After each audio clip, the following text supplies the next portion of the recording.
Comme toutes les années, Electronic Arts s'apprête à proposer sa nouvelle itération de FIFA et c'est pourquoi on vous propose aujourd'hui une vidéo dans laquelle on va regrouper toutes les infos à savoir sur FIFA 23. On va voir tout ça ensemble, c'est parti.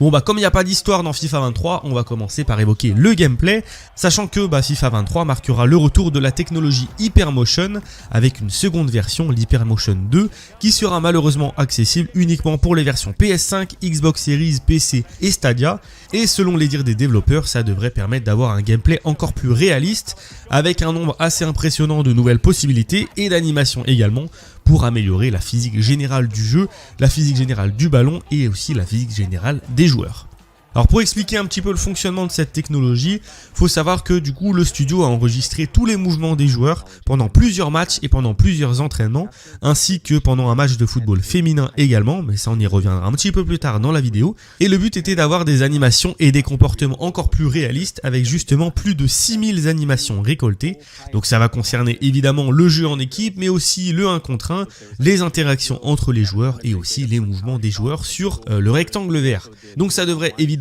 participer à la proposition d'un gameplay encore plus réaliste, que ce soit pour les hommes ou pour les femmes. On aura également un nouveau système de dribble, toujours basé sur la technologie Hypermotion 2, le but étant une nouvelle fois de proposer quelque chose d'encore plus fluide, que ce soit entre les animations de toucher de balle ou entre les animations de dribble et de frappe, avec des mouvements jugés plus réalistes par les développeurs. Ça, de toute façon, on a l'habitude, toutes les années ils essayent d'apporter un petit peu plus de réalisme. On va pas se mentir, c'est pas toujours visible, mais bon, au moins c'est pas mal qu'ils aient cette recherche de réalisme. Les possibilités défensives ont pareillement été revues avec un nouveau système de lutte, c'est comme ça qu'ils l'appellent. Ça va permettre aux défenseurs de lutter justement un petit peu plus facilement contre les attaquants en analysant justement les situations défensives que ce soit dans le jeu, mais aussi celles collectées avec l'Hypermotion 2.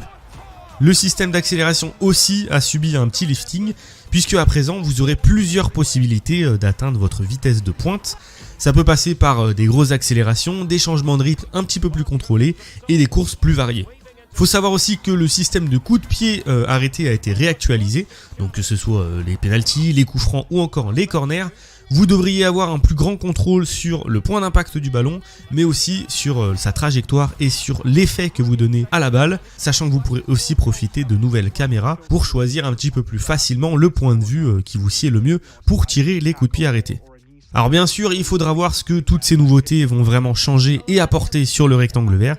mais ça reste quand même une bonne chose, comme je l'ai dit tout à l'heure, qu'ils essayent de se rapprocher de plus en plus du réalisme, même si malheureusement, comme je l'ai précisé tout à l'heure avec l'Hypermotion 2, ça ne sera pas accessible sur toutes les versions, puisque la version PS4, la version Xbox One et la version Nintendo Switch ne pourront pas bénéficier de l'Hypermotion 2. Alors côté contenu, les développeurs insistent sur le fait que FIFA 23 c'est clairement l'expérience universelle avec sur le papier 19 000 joueurs, 700 équipes, 100 stades et plus de 30 compétitions officielles. Donc ça c'est sur le papier, après ça se traduit évidemment par le retour de plusieurs modes bien connus de la franchise. On a le mode classique qui vous permet de jouer un match amical avec n'importe quelle équipe. Vous avez le mode carrière qui vous permet de diriger votre équipe que ce soit en joueur ou en manager. Il y a quand même quelques nouveautés à signaler, comme la possibilité de ne jouer que les moments forts d'un match, la possibilité de modifier la personnalité de votre joueur, de contrôler ses activités extrasportives et aussi la possibilité d'analyser plus facilement tout ce qui est transfert. Donc voilà, quelques nouveautés au mode carrière, sachant que moi personnellement, j'avoue que c'est le mode auquel je joue le plus quand j'ai accès à un FIFA.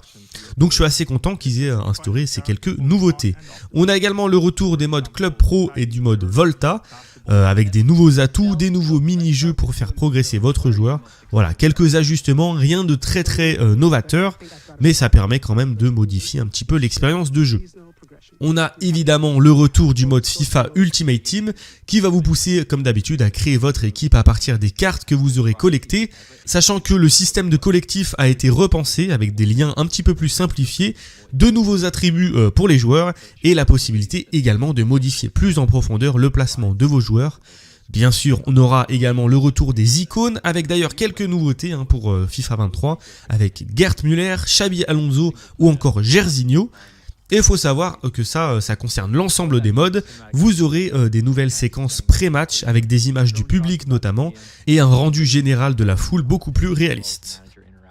Je l'ai déjà évoqué tout à l'heure, mais FIFA 23 verra l'arrivée des clubs féminins, avec notamment la première ligue anglaise de football féminin, donc la Barclays FA Women's Super League, et la Ligue 1 Arkema,